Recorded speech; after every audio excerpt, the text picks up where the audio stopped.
He arrived with a splash on Queensland's Gold Coast, an American movie star who called himself AJ Morgan. This Hollywood hunk had a taste for the high life.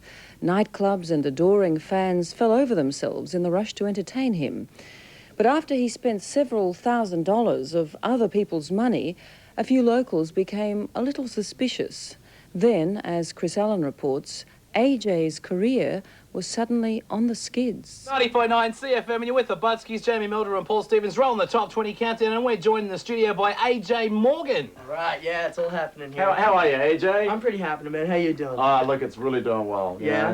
And he's a legend in his own lifetime. He calls himself AJ Morgan, and he says he's from Hollywood. Why are you actually here on the Gold Coast? I'm over here to promote Lethal Weapon 3 mainly.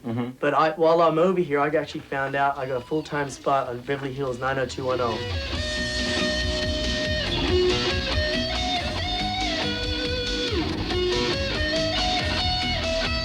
may look like he belongs in the cast of the TV show Beverly Hills 90210, but in reality, AJ Morgan is 19-year-old Anthony Morgan from Tamworth. A nobody who convinced almost everybody he's a movie star. Okay, now in Lethal Weapon 3, what's your part in Lethal Weapon 3? I play a badass cop. Right. That's about it, a yeah. Badass cop. Yeah, that's it, man. But that's a good part because I got a few lines in there and that got the extra money happening. And I mainly die in the end, let's say that. Right. I shouldn't say that, should I? I'll get myself in trouble now. All right, so now What? A minute ago you said blue. Nearly a catastrophe, huh? He fooled every single nightclub on the coast.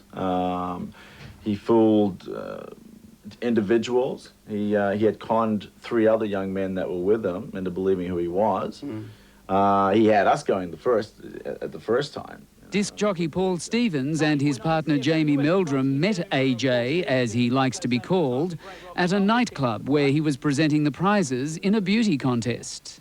I've never seen such a scrawny, unattractive guy have so many women around him. Attractive women, too.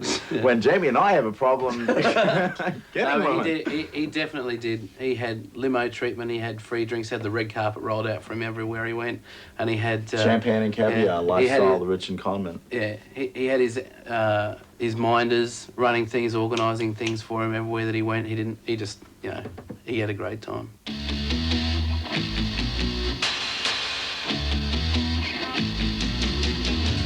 The Gold Coast is the closest thing to Hollywood in Australia.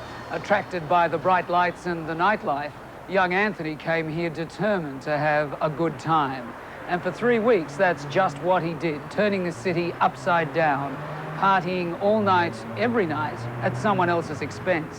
We were going from place to place in limousines. We had ladies coming along with us in the limousines to go up to other places every night. Champagne in the limousines. Cocktails, everything. It was a real fantasy. It was one of those things that you wanted to dream about one day happening. Dean was hired by AJ as a bodyguard, and Canadian tourist Aaron became AJ's publicity agent. Both say he promised them money and a new life in Hollywood. We had no idea. The same as he conned every nightclub on the Gold Coast and the radio station, he conned us just the same. Can you understand that a lot of people out there won't believe you? They'll think that you're part of this con? I met the guy 3 weeks ago. I'm out in Australia, basically just touring around. I mean, the same as any other Canadian would, and I just ran into the wrong guy at the wrong time, I guess.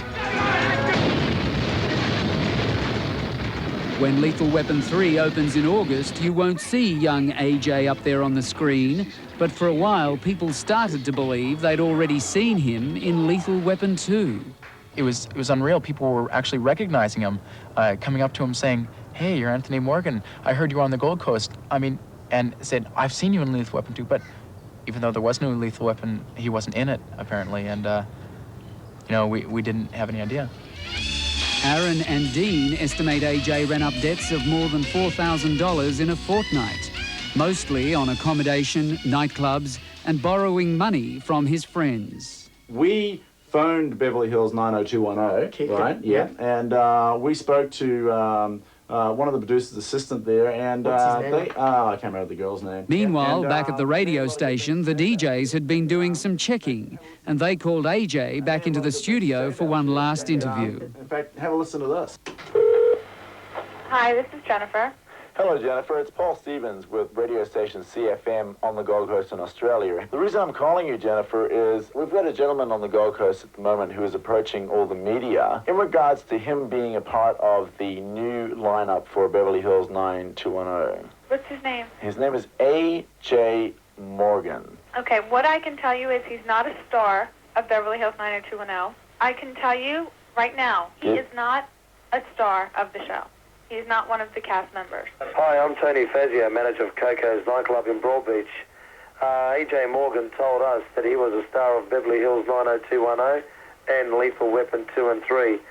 In believing so, we extended our courtesy to him and hospitality in excess of around about the $500 mark in drinks. You're A.J.'s mother, are you? Yes, I am. I mean, I don't take much notice of Anthony. I mean, you know, he sort of fantasises a bit. What do you have to say about that? Nothing. Nothing at all. We want to know, is it a scam or isn't it a scam? I think you owe a lot of people an explanation. It all was. Sorry? It all was. The whole thing was a lie, right from the beginning. Well, AJ, we've got a couple of guys from the Broadbeach CIB like to have a chat to you. You'll have to come with us back to the station, please. So AJ ended up under arrest. He was later charged with 4 counts of false pretences and 1 charge of fraud. I was surprised completely. It just goes to show you how gullible people are. You know, I could go out there and say I'm King Kong, and people probably believe it if you could prove it. But I didn't get asked for proof. I went out there and no one asked me for proof. I went out there, everybody just took me as I was, and that's the most silliest thing I've ever seen in my life. Now I understand why there's so many scammers in this world. When he was released from police custody, Anthony received the celebrity treatment he'd always dreamt of. And there to greet him were an angry group of girls who'd fallen for his phony star routine. We'll work it out. We'll work it out now. When am I going to see you? Call her. Anthony, the jacket actually belongs to me. I want it right now. He had autographs being signed. There was girls all over him. He actually presented the winner for Miss Coco's. He actually presented the prize They had him to up them. on stage giving prizes for Miss Coco's and everything. And they were asking questions like, what does AJ play in the up-and-coming Lethal Weapon 3? And they were giving out prizes for people who could name the answer, and he's not even in it. But he did say that Lisa was the most special girl he'd ever met in his entire life. So, I mean, she was supposed to be flattered. He said so. Some of those people that you conned, of course, were your friends. Do you regret what you did to them? I brought excitement into people's lives here. You know, I mean, people got to think there's a movie star here. Wow, they got them all excited. They went, wow. You know, and they thought, wow, I can go out and meet him. So, but then at the end, I started thinking about all this money, how am I going to pay it back? I've got to stop somewhere, you know, because I'm not a scammer. It was just a joke that went too far, and I just went too far with it all, and I should have stopped. Chris Allen reporting on the larger-than-life A.J. Morgan, not a Hollywood star, but a very naughty boy. After the break, the town that's praying for rain.